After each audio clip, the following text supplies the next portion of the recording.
আসসালামু আলাইকুম ফুটবল প্রেমী। তো কেমন আছেন আপনারা? আশা করি সবাই ভালো আছেন। আলহামদুলিল্লাহ আমিও ভালো আছি।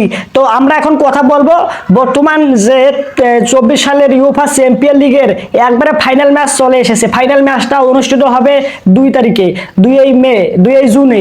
তো এই 2 তারিখে যে খেলা হবে, আপনারা আবার 2 তারিখ রাত্রেবেলা খেলা দেখতে যাবেন না, 1 তারিখ রাত্রেবেলা খেলা দেখতে যাবেন ঠিক একটার সময়। ওকে, তো এই যে ফাইনাল ম্যাচের 2টা টিম অলরেডি এসে গেছে। যারা এসেছে তারা কিভাবে এলো এই সমস্ত বিষয় নিয়ে আমরা এখন আপনাদের সামনে কথা বলবো।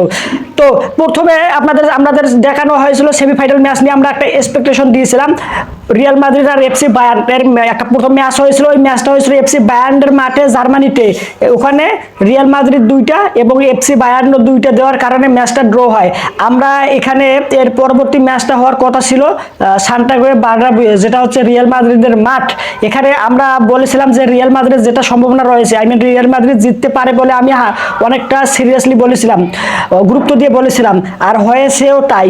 এফসি বায়ার্নের মাঠে এফসি বায়ার্ন ড্র করেছে রিয়াল মাদ্রিদের সাথে, যার কারণে সান্টিয়াগো বার্নাব্যুতে রিয়াল মাদ্রিদ যেটা সম্ভাবনা রয়েছে আমরা বলেছিলাম, আর হয়েছেও তাই।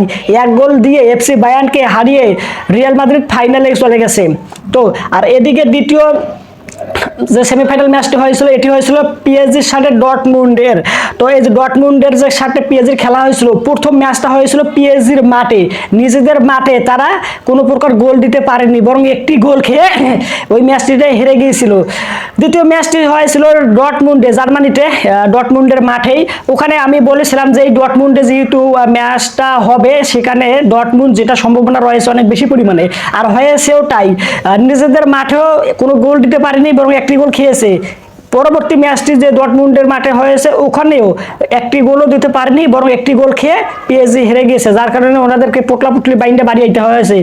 তো আমাদের এই যে সেমিফাইনাল ম্যাচগুলোতে 2টা দল আমরা পেয়ে গেছি অলরেডি। সেটা হচ্ছে, এক হচ্ছে রিয়াল মাদ্রিদ, 2 হচ্ছে ডর্টমুন্ড। এবং এই 2টা দল মিলে হবে ফাইনাল অনুষ্ঠিত। এই ফাইনালটা হবে 2 তারিখে, 2 জুন। তো আপনাদের কি মতামত এই বিষয়ে? আর এই যে 2টা দল যে রয়েছে, রিয়াল মাদ্রিদ আর ডর্টমুন্ড, এই 2টা দল কিন্তু আপনারা অবশ্যই জেনে থাকবেন যে রিয়াল মাদ্রিদ অলরেডি 14 বার ইউফা চ্যাম্পিয়ন লিগ জিতেছে, 14 বার, যা বর্তমান সময়ে আর কোনো দলের কাছে এরকম রেকর্ড নেই, শুধুমাত্র রিয়াল মাদ্রিদ ছাড়া। এজন্য আমরা সবাই আশাবাদী যে রিয়াল মাদ্রিদ হয়তোবা এই 24 সিজনে ওই কাপটা নিতে পারে, তারা নিজেদের ঘরে এই কাপটা উঠাবে। আর হ্যাঁ, এই ম্যাচটা কিন্তু রিয়াল মাদ্রিদের মাঠে বা সান্টিয়াগো বার্নাব্যুয়ে বা ডর্টমুন্ডের মাঠে, জার্মানিতেও হবে না।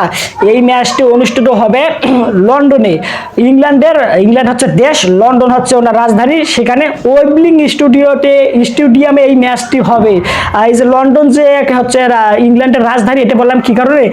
এখানে অনেক কিছু লোকজন আছে যারা মনে করে লন্ডন আলাদা একটা দেশ, কিন্তু ভাই আলাদা একটা দেশ না। আপনারা রিসার্চ করবেন, তথ্য দেখবেন, দেখা এই বিষয়ে ধারণা নেবেন।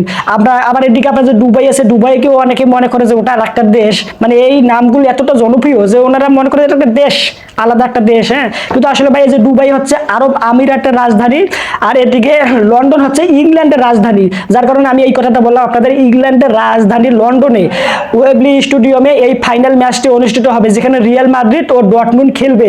তো আপনাদের এই বিষয়ে মতামত কি? অবশ্যই আপনারা কমেন্ট বক্সে জানাবেন যে এখানে কে এই ম্যাচটিতে জিততে পারে, 2024 সালে ইউফা চ্যাম্পিয়ন লিগের উইনার কে হবে। আর এরকম ফুটবল নিয়ে তথ্য জানতে আমাদের এই চ্যানেলটা সাবস্ক্রাইব করুন, ভিডিওটা লাইক করুন, আর এভাবে আমাদের সাথে থাকবেন। ধন্যবাদ।